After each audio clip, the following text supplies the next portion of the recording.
Coach, welcome back. It's been a long 3 days, I know, since you were here, but talk to me again of what it means for this team to reach the final site, to be in the quarterfinals for the first time in over a decade.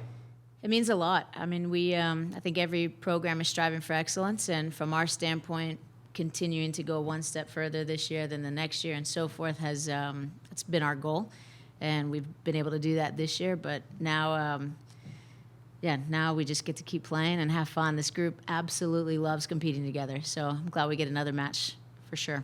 Same question to you, Lauren. What does it mean for this group to have reached this stage, to have gone a step further than last season? How gratifying is that?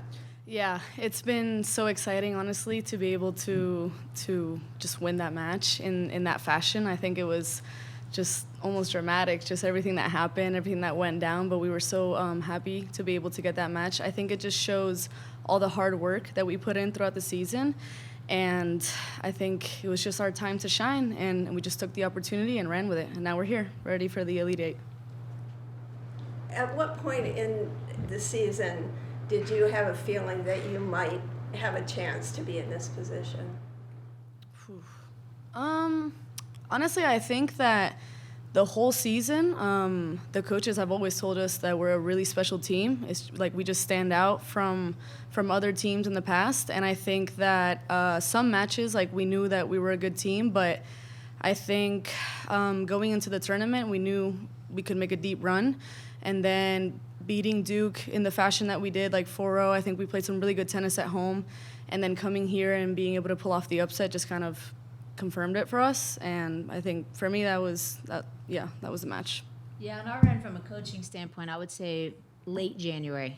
ITA kickoff was a weekend where I didn't feel like we were playing our best tennis at all, and I don't mean that rudely. We were playing well, and then I realized, all right, these are some good teams, and we still have a long way to go from a tennis standpoint, but the togetherness, the camaraderie, the coachability, the training, all that stuff was there, and health, all of that was there, and that stuff has to be there if you're going to make a deep run in our shoes, because the reality is we're not more talented than the people on the other side of our net at every single spot, and so we've got to make sure that we have a little extra something to give. We'll agree to disagree about the assessment of the talent, but of course, just messing around, of course. Now, you're playing a historic program. UCLA is often in the quarterfinals. It's them, Stanford, really, then everyone else. What does it mean for this team to have an opportunity to face a program like that? What will it take to advance past them in the quarterfinals? I think it's going to take a lot of discipline. We actually don't know UCLA that well yet. We've got a little bit of film on them, so we'll watch them and get ready. But when it's all said and done, if you're going to beat a team like UCLA, you better be disciplined every single point. And that, what we've talked about all year long with our team, there's a chemistry and a bond where they actually help each other play at a higher level. And that's not always the case. Sometimes you find yourself in a stressful situation and you feel the intense cheering or whatever you want to call it from your team, and it doesn't allow you to elevate your performance. And with these guys, in my opinion, it does. Yeah, I think for me, we do a lot of sessions with our sports psychologist, Dr. Joe, back in Knoxville, and he says a lot that you just have to be the better team in the moment, and that's something that really stuck out to us. I just think that you don't have to be necessarily the best tennis player. You just have to have the better heart in the moment, more determination, more passion, and literally just the better team in that moment. And yeah. That's the stuff that I was talking about with the talent. That's what Yeah. I got you. I love to hear it. No, well, I'm curious for you, Lauren, just in general, again, so many good experiences during your time in college tennis, but for those who maybe are looking at these championships as their first time dipping their toes in, what makes this level of the game different than perhaps other levels of tennis? And again, what is it about your college tennis experience that you valued most? Yeah, I think coming in from a JUCO, like D1 was like eye-opening. Just everything from like facilities, resources. That's primarily the reason why I wanted to come to Tennessee, just because everything that they had to offer. But we didn't have fans in JUCO. We had 0 fans. And it was tough, because you had to create your own energy. And in college, in D1, that's not necessarily the situation. Luckily in Knoxville, we have an amazing community, amazing crowds, and wherever we go, honestly, we act like the crowd is cheering for us. Whether it's here or Georgia, we have fun and we embrace it. I would say that's the one thing that stands out for me, for sure, the fans. Anything you would add to that, Coach, of what separates this level maybe from the rest?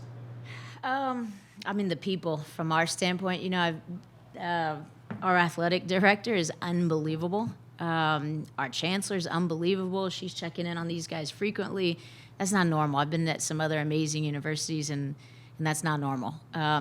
So just the camaraderie amongst the coaching staff and the administration at a very high level is pretty impressive. So to the point that if someone high up in admin comes over to the tennis facility, we're not all wondering who's in trouble or what happened. Like we're like, yeah, so and so's here. Yeah. And it's neat, and we talk about winning. And again, I've been at some great places, but everything is always just about the student-athlete experience. Now we talk about both. This is student-athlete experience, and also let's win. And so it's neat because when you talk about winning, now you can open up the door to a different type of conversation between two players in two different sports. So I think the peer camaraderie is also there at a high level that I haven't seen at other places. I'm wondering if I could ask you your thoughts as a coach about being able to switch lineups every other weekend, every weekend, I guess. Did you take any advantage of that? I don't recall that you did, okay. And then can you tell me just what you feel that brings to this level of the tournament, this stage of the tournament? Yeah, I think it allows a coach to do their job, which is to put together your best lineup against that team. We didn't take advantage of it in terms of this particular tournament, but all season long we've been able to, fortunately within the rules, flip 2-3 up until the end and then 5-6. And but the game styles are different, and this is a 1v1 matchup. You talk about UCLA and the history of success that they've had. Like, they've had phenomenal teams, and so if you're going to take a team, and I'll use me so that I don't talk about my team in this situation, but if I am somebody who's going to play a really long point and make it very uncomfortable for someone, if they have a huge serve and they can stretch me wide every time, I'm probably not going to beat that person. So let me play the person who doesn't have the huge serve, even though their game may be huge from the baseline. And so I think from a coaching standpoint, again, as long as it's within the rules and we can do what's allowed, then yeah, I think it allows us the opportunity to scout and take advantage of modern day technology and filming. And I think the key is these guys. I mean, it's tennis has been an individual sport their whole life until they get to college, and so now all of a sudden, I don't want her to think because I'm flipping her that she's done anything wrong, or it has nothing to do with that. And that part is huge. I would say that started about 3 years ago. We had to really make sure our team understood if we want to beat the teams on the other side of the net late in the year, we've got to be really, truly all in for the team. And if we are, then we can make some adjustments here or there that'll give us a little bit more of an advantage. Awesome. Thank you both. Yeah.